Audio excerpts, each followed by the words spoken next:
16억 로또 당첨금을 5년간 숨기고 불륜까지. 중계동 부부의 충격적인 이혼 전쟁. 여러분, 안녕하세요. 오늘 이야기는 충격적인 사연 실화입니다. 20년을 외벌이로 가정을 지켜온 한 남편은 아내에게 매달 100만 원의 생활비를 주면서도 미안해했고, 남편 자신은 입고 싶은 옷도 참고 먹고 싶은 것도 참으며 대출 갚느라 허리띠를 졸라매고 살았습니다. 그런데 아내는 5년 전 로또에 당첨되어 세금을 제하고도 16억 원을 받았습니다. 그리고 사실을 5년간 숨겼습니다. 숨기는 것도 모자라 그 돈으로 무엇을 했을까요? 고급 술집 출입, 명품 쇼핑, 그리고 30대 후반의 젊은 남자에게 매달 400만 원씩 지원하며 불륜을 저질렀습니다. 이것은 드라마가 아닙니다. 서울 중계동에서 실제로 벌어진 일입니다. 오늘 이 방송 끝까지 들으시면 여러분은 분노하실 겁니다. 동시에 인간의 욕망이 얼마나 무섭고 돈이 사람을 어떻게 변하게 만드는지 뼈저리게 느끼실 겁니다. 자, 그럼 배수용 씨와 홍인자 씨 부부의 충격적인 이야기를 시작하겠습니다. 배수용 씨는 올해 55세입니다. 서울 중계동에 있는 작은 아파트에서 아내 홍인자 씨와 함께 살고 있었습니다. 두 사람은 30대 초반에 만나 결혼했습니다. 그때는 사랑이 넘쳤습니다. 서로를 아끼고 미래를 꿈꾸며 행복한 가정을 꾸릴 것을 다짐했습니다. 수용 씨는 중소기업에 다니는 평범한 직장인이었습니다. 월급은 많지 않았지만 성실하게 일했습니다. 야근도 마다하지 않았고 주말에도 추가 근무를 자처했습니다. 여보, 내가 열심히 벌어서 우리 집도 사고 나중에 애들 대학도 보내줄게. 수용 씨의 소박한 꿈이었습니다. 홍인자 씨는 결혼 초기에는 직장을 다녔지만 몇 년 후 그만뒀습니다. 회사 다니는 게 너무 힘들어 집에서 살림이나 하면서 당신 뒷바라지하는 게 낫겠어. 수용 씨는 아내의 결정을 존중했습니다. 그래, 여보 힘들면 쉬어내가 벌어서 먹고 살 수는 있으니까. 그렇게 홍인자 씨는 전업주부가 되었습니다. 자녀는 없었습니다. 결혼 초기에는 아이를 가지려고 노력했지만 여의치 않았습니다. 병원에도 가보고 여러 치료도 받아봤지만 결국 아이는 생기지 않았습니다. 우리 둘이서 행복하게 살면 되지 뭐. 수용 씨는 아내를 위로했습니다. 사실 속으로는 아쉬웠지만 티내지 않았습니다. 세월이 흘렀습니다. 수용 씨는 20년간 한 직장을 다니며 성실하게 일했습니다. 월급은 조금씩 올랐지만 여전히 넉넉하지 않았습니다. 중계동 아파트는 15년 전 대출을 받아서 샀습니다. 2억 원짜리 작은 아파트였지만 그 대출금을 갚는 것도 쉽지 않았습니다. 매달 대출금 50만 원, 관리비 20만 원, 생활비 100만 원. 수용 씨의 월급 300만 원은 그렇게 빠져나갔습니다. 남는 돈은 거의 없었습니다. 자신의 용돈은 한 달에 20만 원 정도였습니다. 점심은 회사 구내식당에서 해결하고 저녁은 집에서 먹고 술은 한 달에 한두 번 회식 때만 먹었습니다.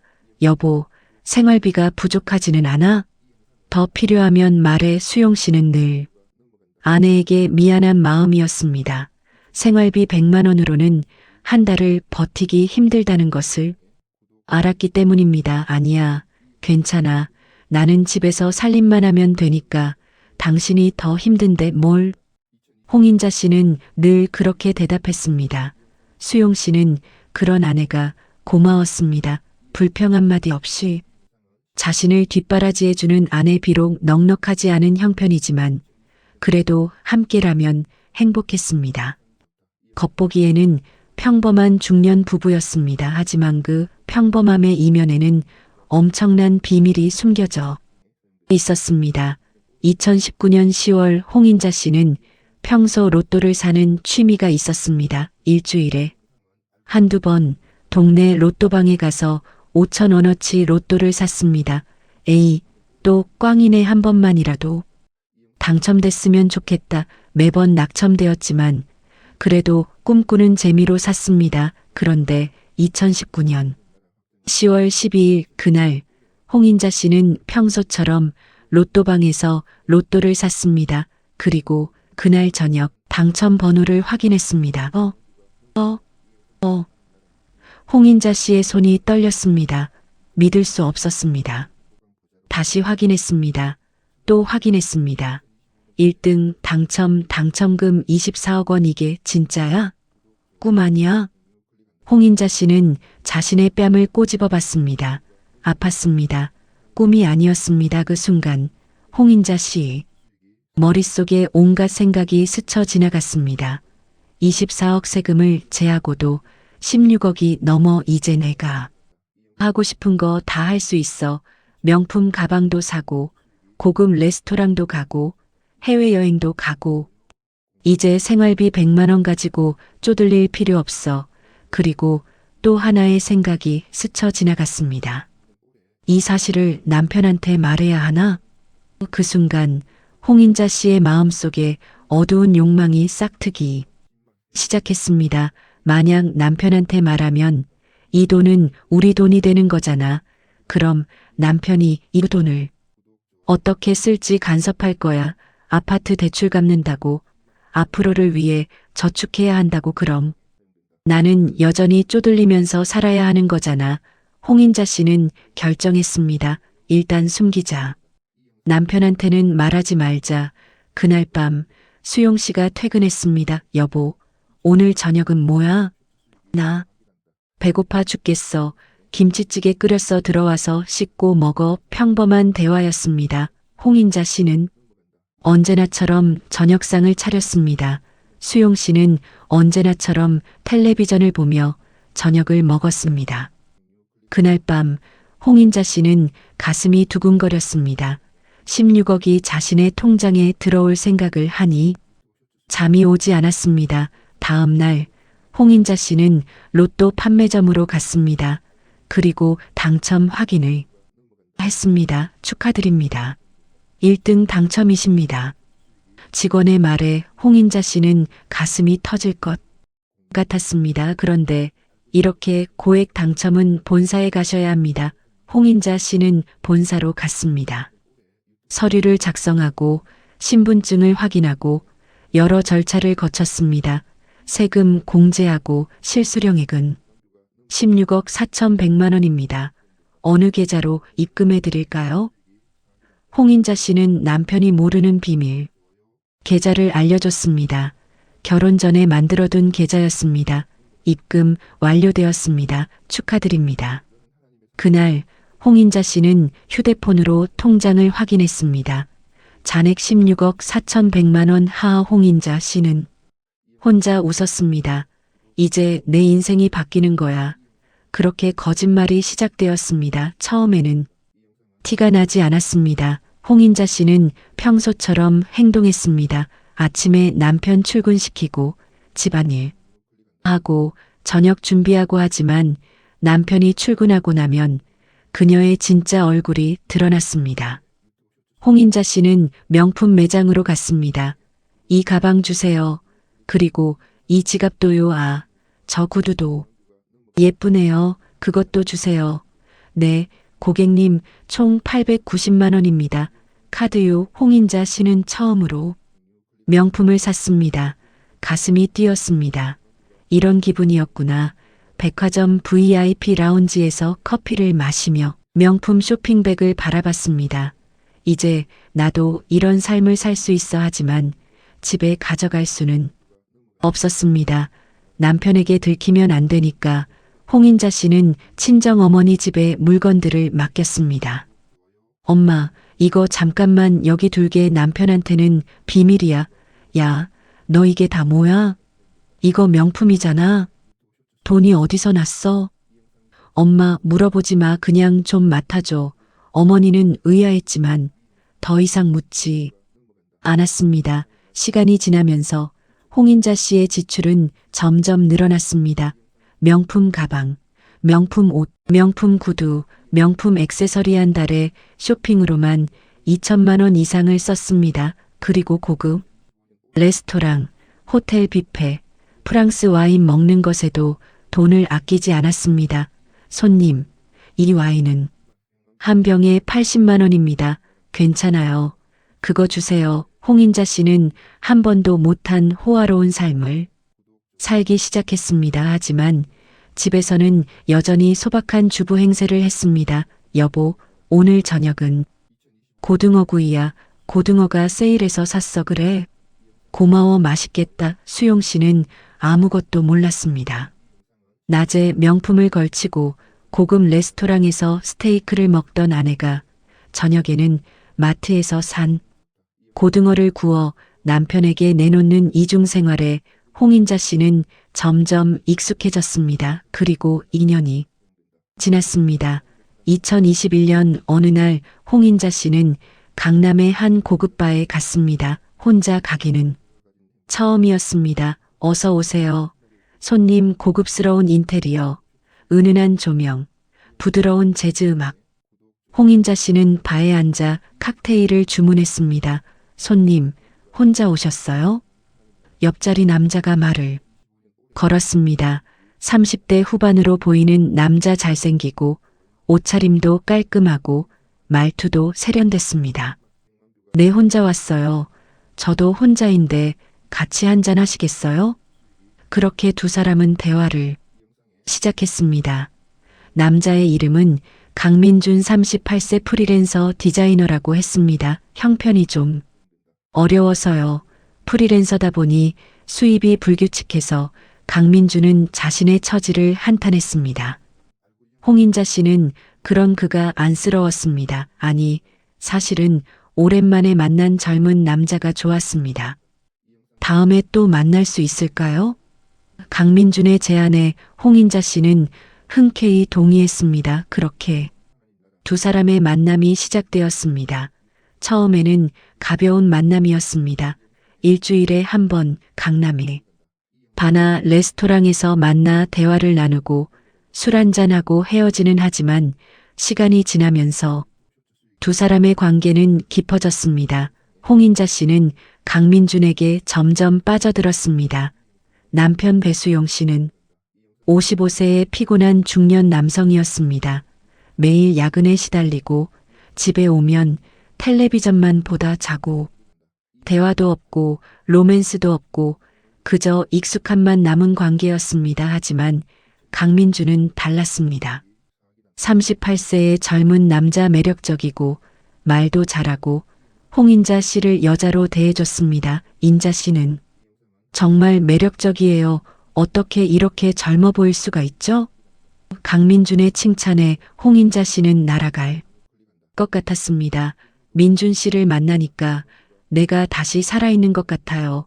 두 사람의 관계는 점점 깊어졌습니다. 그리고 어느 날 강민준이 말했습니다.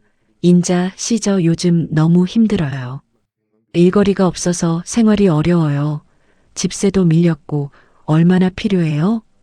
아니, 그런 뜻으로 한 말이 아니에요. 괜찮아요. 내가 도와줄게요. 홍인자 씨는 강민준에게 300만 원을 주었습니다. 고맙습니다. 인자 씨 꼭 갚을게요. 괜찮아요. 갚을 필요 없어요. 그 다음 달에도 홍인자 씨는 강민준에게 돈을 주기 시작했습니다. 처음에는 200, 300만 원, 그러다가 400만 원으로 늘었습니다. 민준 씨, 이 돈으로 생활비 쓰고 하고 싶은 거 해요. 인자 씨, 정말 고마워요. 당신은 제 은인이에요. 강민준은 감사하다고 말했지만 그의 눈빛에는 계산이 깔려 있었습니다. 이 여자 돈이 많나 보네. 계속 우유를 짜야겠어. 홍인자 씨는 눈이 멀어 있었습니다. 사랑에 빠졌다고 착각했습니다. 두 사람은 호텔에서 만나기 시작했습니다. 여보, 오늘 친구들이랑 약속 있어서 늦을 것 같아. 홍인자 씨는 남편에게 거짓말을 했습니다. 그래, 조심해서 다녀와. 수용 씨는 의심하지 않았습니다. 홍인자 씨는 강남의 호텔에서 강민준을 만났습니다. 호텔 비용도, 식사 비용도, 술값도 모두 홍인자 씨가 냈습니다. 한 달에. 호텔비로만 500만 원 이상을 썼습니다. 명품 쇼핑 1000만 원, 고급 식당 500만 원, 호텔비 500만 원, 강민준에게 주는 생활비 400만 원, 한 달에 3천만 원 쓰기도 했습니다. 처음 16억 4,100만 원이었던 당첨금은 빠르게 줄어들었습니다. 2년 만에 5억 원이 사라졌습니다. 하지만 홍인자 씨는 멈추지 않았습니다. 아직 11억 넘게 남았어. 괜찮아. 욕망에 눈이 먼 사람은 멈출 줄 몰랐습니다.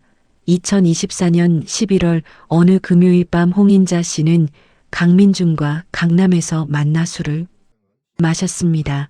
그날따라 술이 많이 들어갔습니다. 민준 씨 사랑해요. 저도요. 인자 씨 두 사람은 밤늦게까지 술을 마시고 헤어졌습니다. 홍인자 씨는 만취한 상태로 택시를 타고 집으로 돌아왔습니다. 밤 11시 현관문을 열고 들어서는데 비틀거렸습니다. 여보, 지금 들어와? 술 마셨어? 거실에서 텔레비전을 보던 배수용 씨가 깜짝 놀라 일어났습니다. 친구들이랑 술 좀 마셨어. 홍인자 씨는 말을 제대로 못했습니다. 괜찮아? 씻고 자야지. 내가 도와줄까? 괜찮아. 나 혼자 할 수 있어. 홍인자 씨는 비틀거리며 안방으로 들어갔습니다. 그리고 느닷없이 지갑을 꺼내 배수용 씨에게 내밀었습니다. 여기 용돈. 지갑에서 30만 원을 꺼내 배수용 씨 손에 쥐어줬습니다. 용돈? 갑자기 왜? 배수용 씨는 당황했습니다. 아내가 술에 취해 자신에게 용돈을 준 것은 처음이었습니다. 아니, 용돈을 준 것 자체가 처음이었습니다. 평소에는 배수용 씨가 아내에게 생활비를 주는 입장이었는데 이상하다, 뭔가 이상해. 수용 씨는 불안한 느낌이 들었습니다. 홍인자 씨는 비틀거리며 침대에 쓰러져 잠들었습니다. 수용 씨는 거실에 앉아 고민했습니다. 아내 행동이 요즘 이상해. 사실 최근 몇 년간 아내의 행동이 조금씩 달라지고 있었습니다. 외출이 잦아졌습니다. 친구들 만난다며 자주 나갔습니다. 화장을 진하게 하고 옷도 예전보다 신경 써서 입고 하지만 수용 씨는 의심하지 않았습니다. 아내도 친구들 만나고 싶겠지. 맨날 집에만 있으면 답답하니까. 그런데 오늘 술에 취해 용돈을 준 것은 정말 이상했습니다. 수용 씨는 잠이 오지 않았습니다. 밤 1시 수용 씨는 조심스럽게 안방으로 들어갔습니다. 홍인자 씨는 깊이 잠들어 있었습니다. 수용 씨는 거실 소파에 놓인 아내의 가방을 발견했습니다. 혹시 양심의 가책을 느끼면서도 배수용 씨는 아내의 가방을 열었습니다. 지갑이 있었습니다. 지갑을 열어봤습니다. 그 안에는 현금과 카드, 그리고 낯선 통장이 하나 있었습니다. 수용 씨는 그 통장을 본 적이 없었습니다. 이게 뭐지? 통장을 펼쳤습니다. 그리고 그는 믿을 수 없는 숫자를 보았습니다. 잔액 11억 8,300만 원. 뭐야? 이게 수용 씨의 손이 떨렸습니다. 11억? 어떻게 아내 통장에 10억이 있을 수가 있지? 수용 씨는 급하게 통장 내역을 확인했습니다. 2019년 10월 15일 입금 16억 4,100만 원. 16억. 배수용 씨는 숨이 막혔습니다. 그리고 그 아래 출금 내역을 보았습니다. 2019년 11월 출금 1,200만 원. 2019년 12월 출금 1,500만 원. 2024년 10월 출금 3,800만 원. 한 달에 2,000에서 4,000만 원씩 빠져나가고 있었습니다. 5년 동안 이미 약 5억 원이 사라진 상태였습니다. 배수용 씨는 머리가 하얘졌습니다. 이게 대체 무슨 일이야? 그는 통장을 들고 안방으로 들어갔습니다. 여보, 일어나. 수용 씨는 아내를 흔들어 깨웠습니다. 응? 뭐야, 자게 나도. 이게 뭐야? 이 통장이 뭐냐고. 수용 씨는 통장을 아내 얼굴에 들이댔습니다. 홍인자 씨는 눈을 비볐습니다. 그리고 그 통장을 보는 순간 화들짝 놀라며 깼습니다. 그게 16억. 당신 통장에 왜 16억이 들어왔어? 대체 이게 뭐야?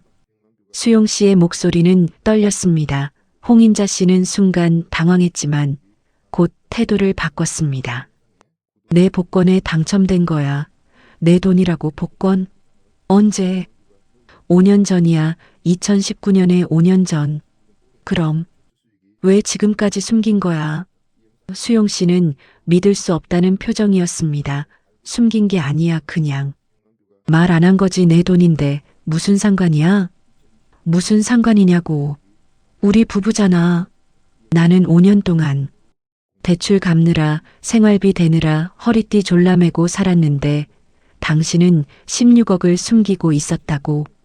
그게 뭐 어때서? 당신이 벌어서 당신이 쓴 거고 내가 당첨돼서 내가 쓴 거지 뭐가 문제야? 홍인자 씨의 태도는 당당했습니다.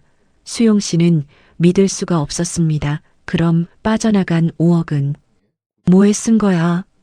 내가 쓰고 싶은데 썼어. 그게 당신이랑 무슨 상관이야? 상관이 있지. 내 월급 300만 원으로 우리 둘이 생활하고 대출 갚고 생활비 주고 나는 20만 원 용돈으로 아껴 쓰면서 당신한테 미안해했는데 당신은 16억을 가지고 있으면서 한 달에 3천만 원씩 펑펑 썼다고. 그래, 썼어. 명품도 사고 맛있는 것도 먹고 내 인생 한 번 사는 건데 왜 못 써? 홍인자 씨는 오히려 화를 냈습니다. 수용 씨는 말문이 막혔습니다. 그리고 한 가지 의문이 들었습니다. 그렇게 많은 돈을 어디에 썼는데? 명품? 음식? 그것만으로 한 달에 3천만 원씩 쓸 수가 있어? 그 순간 홍인자 씨의 얼굴이 굳었습니다. 그건 당신이 알 필요 없어. 알 필요 없다고. 나는 당신 남편이야. 알 권리가 있어. 시끄러워. 신경 꺼. 내 돈 내가 어디 쓰든 당신이랑 상관없다고. 홍인자 씨는 소리를 질렀습니다. 수용 씨는 그 순간 직감했습니다. 뭔가 더 큰 비밀이 있다. 그날 밤 두 사람은 새벽까지 싸웠습니다. 하지만 홍인자 씨는 더 이상 아무 말도 하지 않았습니다. 수용 씨는 분노와 배신감에 잠을 이룰 수 없었습니다. 20년을 함께 살았는데 이럴 수가 있나. 다음 날 아침 수용 씨는 회사에 가지 않았습니다. 진실을 알아야 해. 그는 사설 탐정 사무소를 찾아갔습니다. 아내를 조사해 주세요. 어디서 뭘 하는지, 누구를 만나는지, 돈을 어디에 쓰는지 알겠습니다. 일주일 정도 시간을 주시면 상세한 보고서를 드리겠습니다. 일주일 후 탐정으로부터 두꺼운 보고서를 받았습니다. 그리고 그 보고서를 펼치는 순간 배수용 씨는 그 자리에서 주저앉을 뻔했습니다. 사진들은 홍인자 씨가 30대 후반의 젊은 남자와 함께 고급 레스토랑에서 식사하고 호텔에 함께 들어가는 장면, 명품 매장에서 쇼핑하는 사진들이었습니다.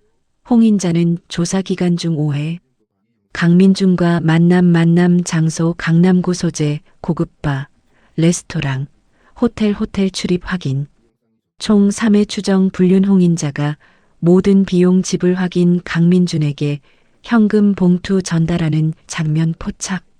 수용 씨의 손이 떨렸습니다. 이계년 수용 씨는 평생 욕을 하지 않는 사람이었습니다. 하지만 그 순간 입에서 욕이 튀어나왔습니다.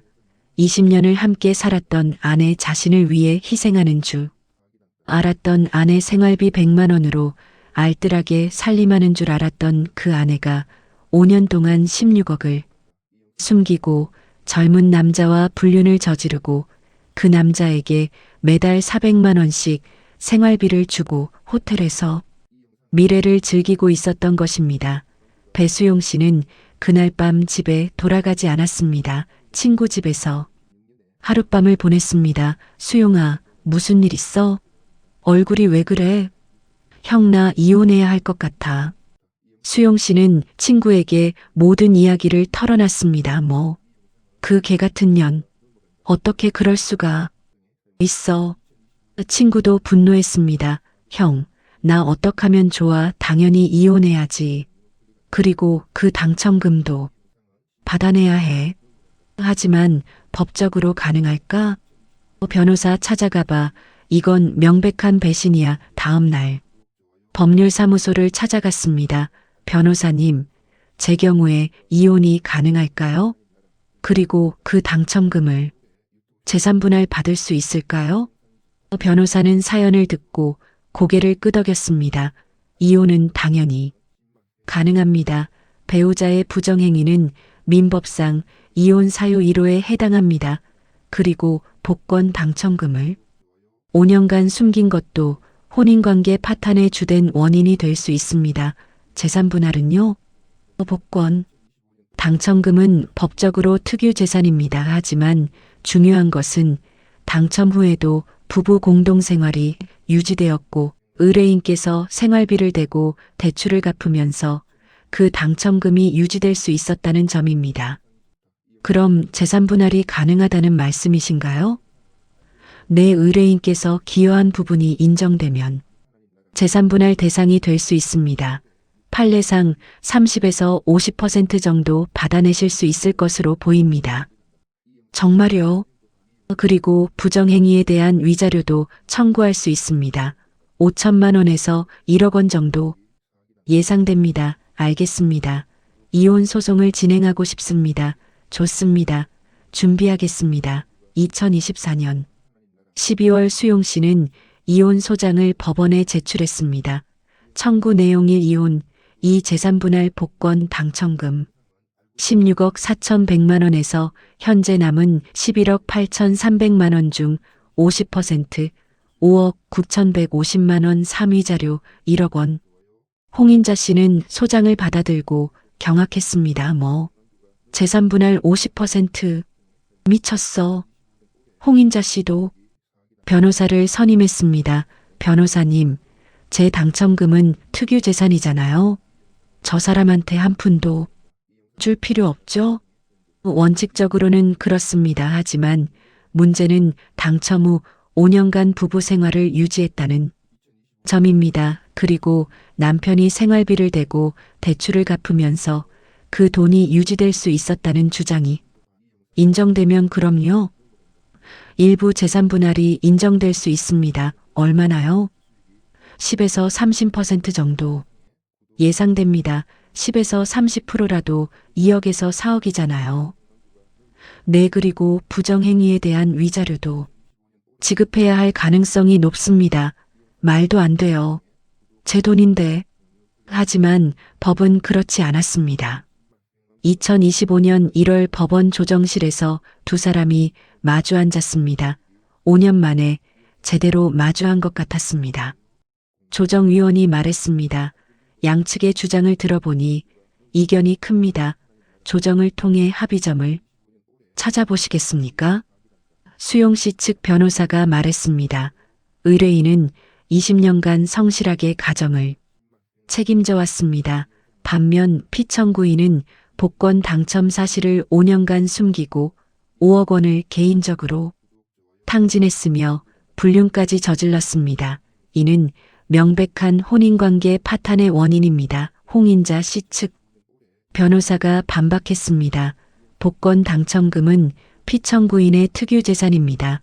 청구인과 무관하게 발생한 재산이며 따라서 재산분할 대상이 아닙니다. 하지만 당첨 후에도 청구인이 생활비를 대고 대출을 갚으며 가정을 유지했고 그 덕분에 당첨금이 유지될 수 있었습니다. 이는 청구인의 기여로 봐야 합니다. 기여라고 보기 어렵습니다. 청구인은 본인의 의무를 다한 것뿐입니다. 조정위원이 말했습니다.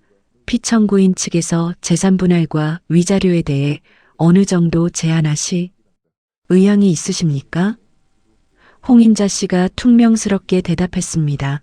5천만 원 배수용 씨가 벌떡 일어났습니다. 5천만 원? 11억 중에 5천만 원.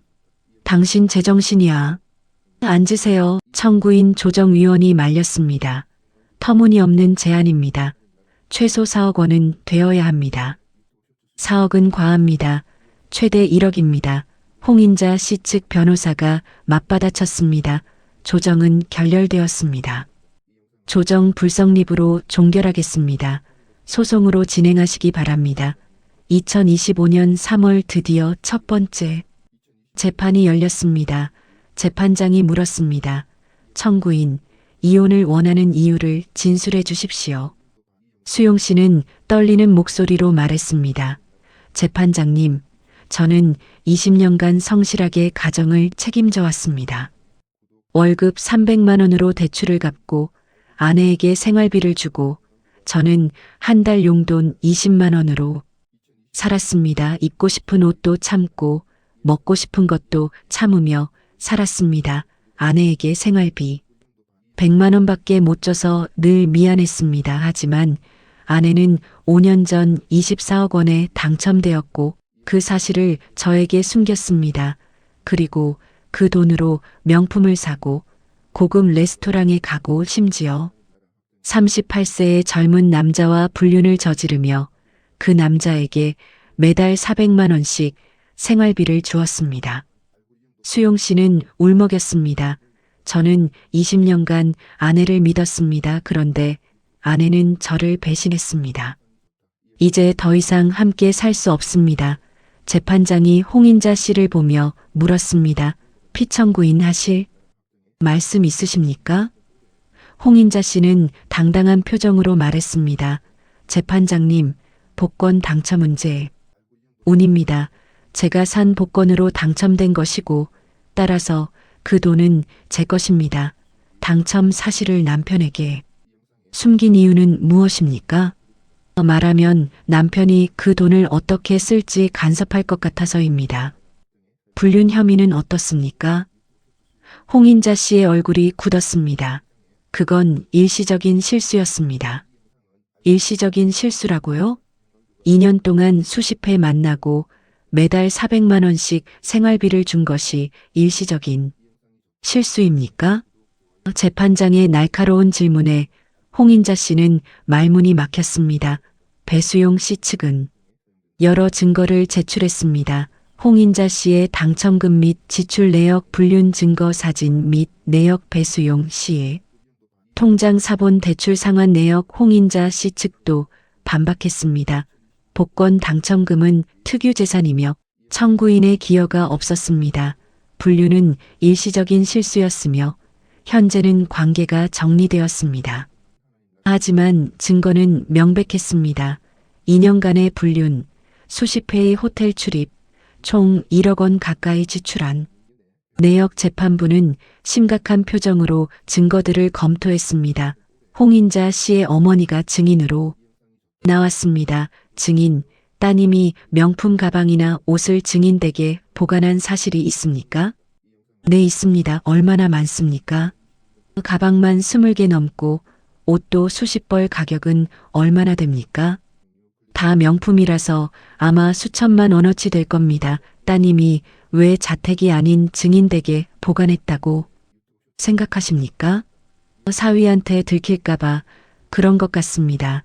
증언은 계속해서 배수용 씨에게 유리하게 흘러갔습니다. 다음 재판 기일 홍인자 씨가 증인석에 섰습니다. 변호사의 질문이 이어졌습니다. 피청구인, 왜 당첨 사실을 숨겼습니까? 저는 평생 남편의 그늘에서 살았습니다. 무슨 뜻입니까? 남편이 버는 돈으로 생활하고 남편 눈치 보며 살고 저는 제 돈이 없었습니다. 홍인자 씨의 목소리가 떨렸습니다.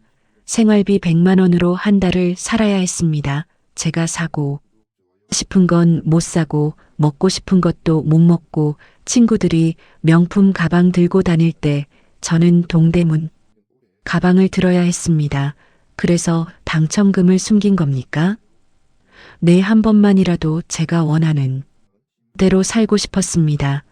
남편 눈치 안 보고 제가 하고 싶은 거 하고 싶었습니다. 강민준 가일 관계는 어떻게 시작되었습니까? 홍인자 씨는 눈물을 흘렸습니다. 외로웠습니다. 남편은 저한테 관심이 없었습니다. 매일 회사 일로 피곤해하고 집에 오면 텔레비전만 보고 저와는 대화도 없었습니다. 그래서 불륜을 저지른 겁니까? 민준 씨가 저를 여자로 봐줬습니다. 저한테 관심을 가져줬습니다. 저는 그게 좋았습니다. 피청구인, 외로움이 불륜의 정당한 이유가 될 수는 없습니다. 죄송합니다. 제가 잘못했습니다. 홍인자 씨는 고개를 숙였습니다. 배수용 씨 측 변호사가 반대 신문을 시작했습니다. 피청구인, 증언 중 남편이 피청구인에게 관심이 없었다고 했는데 그럼 20년간 생활비를 주고 대출을 갚은 것은 관심이 아닙니까? 그건 피청구인이 먹고 싶다는 음식을 해주고 아프면 병원에 데려가고 그런 것들은 관심이 아닙니까? 그건 남편의 의무 아닙니까? 의무라고요? 그럼 피청구인이 당첨금을 남편과 공유하지 않은 것도 피청구인의 의무를 저버린 것 아닙니까? 홍인자 씨는 대답하지 못했습니다. 피청구인, 솔직히 말씀해 주십시오. 당첨금을 숨긴 것은 혼자 쓰고 싶어서 아닙니까? 내 불륜을 저지른 것은 외로워서가 아니라 돈이 있었기 때문에 젊은 남자를 살 수 있었기 때문 아닙니까? 아닙니다. 그럼 왜 매달 400만 원씩 주었습니까? 사랑이면 돈이 필요 없지 않습니까? 그건 홍인자 씨는 더 이상 변명할 말이 없었습니다. 다음 재판에서 배수용 씨가 증인석에 섰습니다. 청구인, 20년간의 결혼 생활은 어땠습니까? 처음 10년은 행복했습니다. 비록 넉넉하지 않았지만 아내와 함께라서 행복했습니다. 그 후는요? 아이가 없어서 아쉬웠지만 그래도 우리 둘이서 의지하며 살면 되겠다고 생각했습니다. 수용 씨의 목소리가 떨렸습니다. 저는 아내가 행복했으면 좋겠다고 생각했습니다. 그래서 제가 할 수 있는 최선을 다했습니다. 구체적으로 어떤 노력을 했습니까? 아침에 출근하기 전에 아내가 좋아하는 커피를 내려놓고 갔습니다. 퇴근하면서 아내가 먹고 싶다던 빵을 사왔습니다. 주말에는 함께 시장도 가고 제가 번 돈이 많지 않아서 늘 미안했습니다. 그래서 더 열심히 일했습니다. 야근도 마다하지 않았고 주말 근무도 자청했습니다. 아내에게 당첨금에 대해 알았을 때 어떤 기분이었습니까? 배신감 그리고 허무함이요? 제가 20년간 한 일들이 무슨 의미가 있었나 싶었습니다. 저는 아내를 위해 열심히 살았다고 생각했는데 아내는 저를 우습게 본 거잖아요. 11억이 있으면서 저한테 한마디도 하지 않았다는 게 저는 매달 생활비 100만 원 주면서 미안해했는데 아내는 한 달에 3천만 원씩 혼자 쓰고 있었다는 게 불륜 사실을 알았을 때는요. 그건 배수용 씨는 고개를 떨궜습니다. 차라리 죽고 싶었습니다. 방청석이 숙연해졌습니다. 20년을 함께 살았는데 제가 뭐가 부족했길래 38살 젊은 남자한테 재판장도 방청객들도 모두 숙연한 표정이었습니다. 재판부는 양측의 친구들을 증인으로 소환했습니다. 먼저 배수용 씨의 직장 동료가 증언했습니다. 배수용 씨는 어떤 사람입니까? 성실하고 책임감 있는 사람입니다. 20년간 한 직장을 다녔고 한 번도 지각이나 결근을 하지 않았습니다. 가정에 대해서는 어떻게 이야기했습니까? 늘 아내 이야기를 했습니다. 아내가 좋아하는 걸 사주고 싶다. 여행 보내주고 싶다. 그런 이야기를 자주 했습니다. 실제로 그렇게 했습니까? 내 명절 보너스를 받으면 아내에게 선물을 샀습니다. 비싼 건 못 사도 정성껏 고르는 모습을 봤습니다. 다음으로 홍인자 씨의 친구가 증언했습니다. 홍인자 씨는 평소 어떤 사람이었습니까? 평범한 주부였습니다. 특별히 사치스러운 모습은 없었습니다. 최근 몇 년간 변화가 있었습니까? 네, 2020년쯤부터 명품을 들고 다니기 시작했습니다. 그 전에는요? 그 전에는 그냥 평범한 가방을 들었습니다. 어떻게 생각하셨습니까? 신기했습니다. 어떻게 갑자기 명품을 살 돈이 생겼나 물어보지는 않았습니까? 물어봤습니다. 그랬더니 부업으로 돈 좀 벌었다고 했습니다. 믿었습니까? 그냥 그런가 보다 했습니다. 설마 로또에 당첨됐을 줄은 몰랐죠. 재판부는 전문가를 통해 재산을 감정했습니다.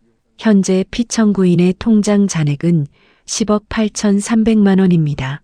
2019년 당첨 시점의 수령액은 16억 4,100만 원이었습니다. 5년간 총 5억 4,200만 원이 지출되었습니다. 지출 내역을 분석한 결과 재산감정인이 발표했습니다. 명품 쇼핑 2억 3천만 원, 고급 식당 및 주류 1억 2천만 원, 호텔 숙박 8천만 원, 강민준에게 지급 9,600만 원, 기타 유흥비 1억 2천만 원, 대부분이 개인 향락과 유흥에 사용되었습니다. 재판장이 물었습니다. 이 중 가정을 위해 사용된 금액은 얼마입니까? 없습니다. 모두 피청구인 개인을 위해 사용되었습니다. 방청석에서 한숨소리가 들렸습니다.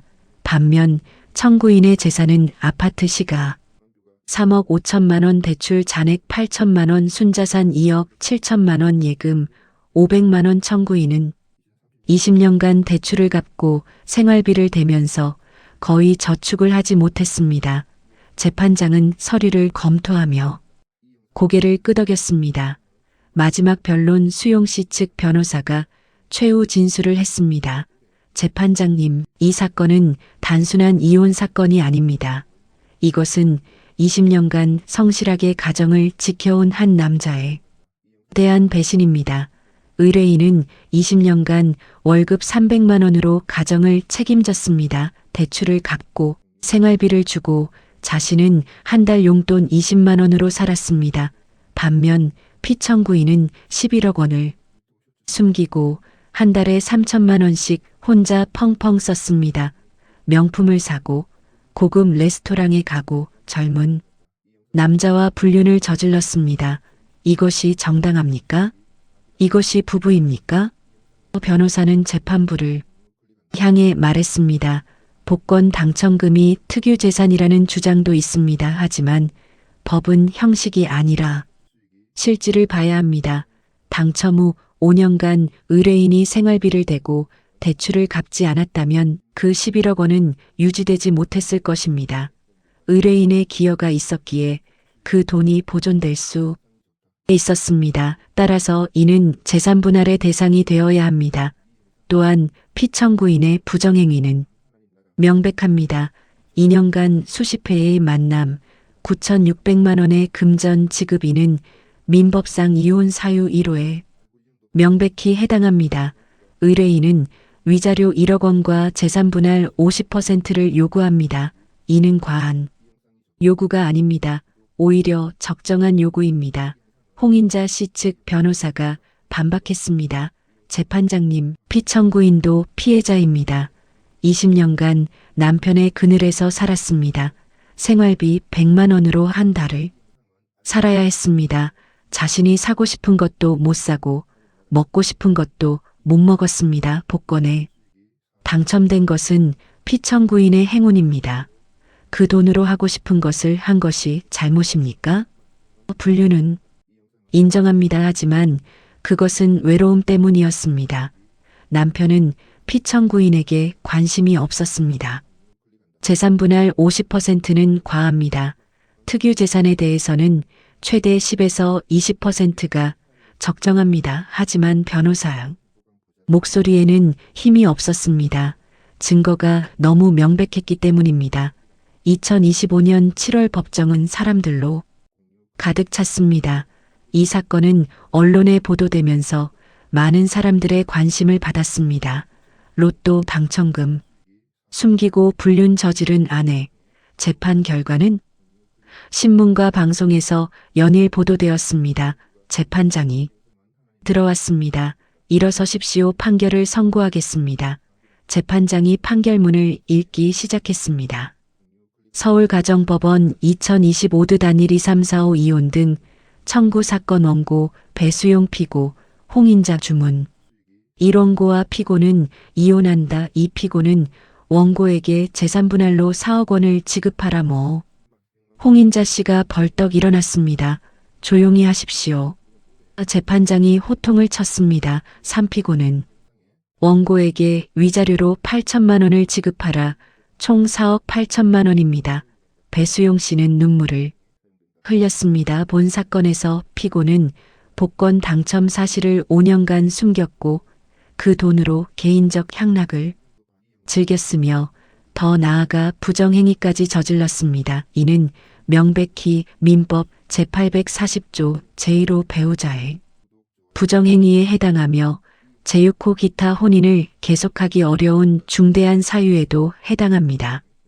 재산분할에 대하여 복권 당첨금은 원칙적으로 피고의 특유재산입니다. 하지만 당첨 후 원고가 생활비를 대고 대출을 갚으며 가정을 유지한 것은 간접적 기여로 인정됩니다. 또한 피고가 당첨금을 개인적 향락에 사용한 점, 특히 부정행위에 사용한 점을 고려하면 원고에게 일정 부분 재산분할을 해주는 것이 형평에 맞습니다.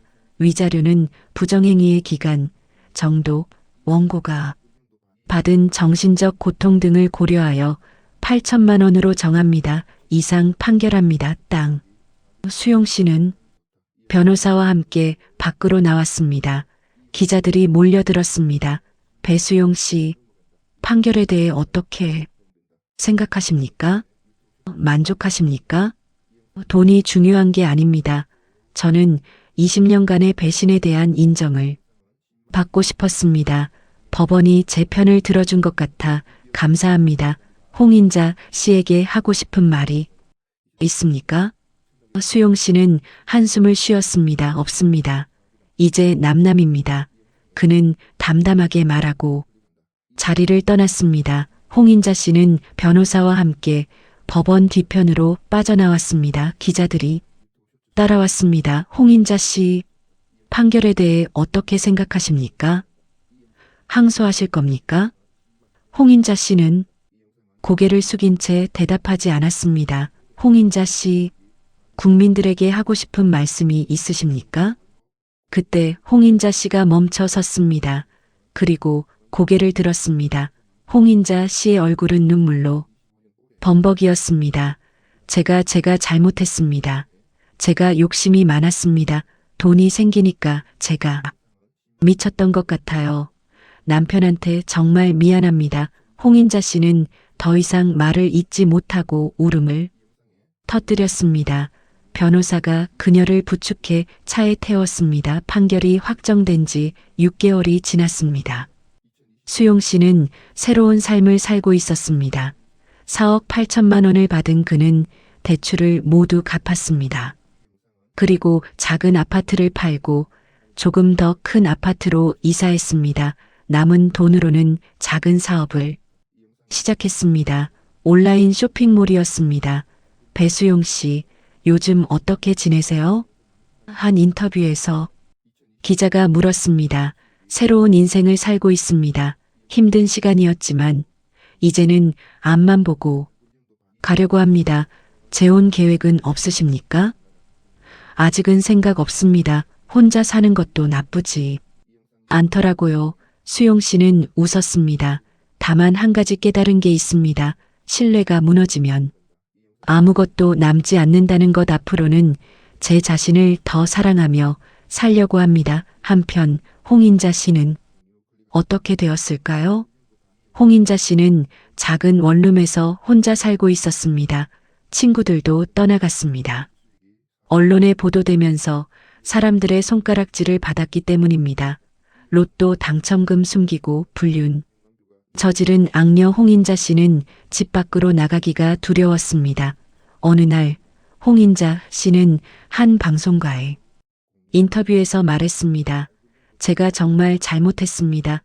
돈이 생기니까 제가 미쳤던 것 같아요. 명품을 사고 고급 레스토랑에 가고 그런 게 행복인 줄 알았어요. 하지만 그건 행복이 아니었어요. 진짜 행복은 남편과 함께 소박하게 살던 그때였던 것 같아요. 그때로 돌아가고 싶지만 이미 늦었죠. 여러분, 돈이 인생의 전부가 아닙니다. 신뢰와 사랑이 더 중요합니다. 저처럼 후회하지 마세요. 그녀의 눈빛에는 깊은 회한이 서려 있었습니다. 강민주는 사기죄로 고소당했습니다. 수용 씨가 홍인자로부터 금전을 편취했다며 고소한 것입니다. 재판 결과 강민주는 징역 1년 6개월을 선고받았습니다. 피고인은 피해자가 기혼 여성임을 알면서도 접근하여 금전적 이득을 취했습니다. 이는 사기에 해당합니다. 출소 후 그는 언론과의 인터뷰에서 말했습니다. 제가 정말 비겁했습니다. 돈 때문에 한 사람의 가정을 파괴했습니다. 죄송합니다. 하지만 그의 사과는 너무 늦었습니다. 이 사건은 많은 사람들에게 큰 교훈을 남겼습니다. 첫째, 돈이 전부가 아니다.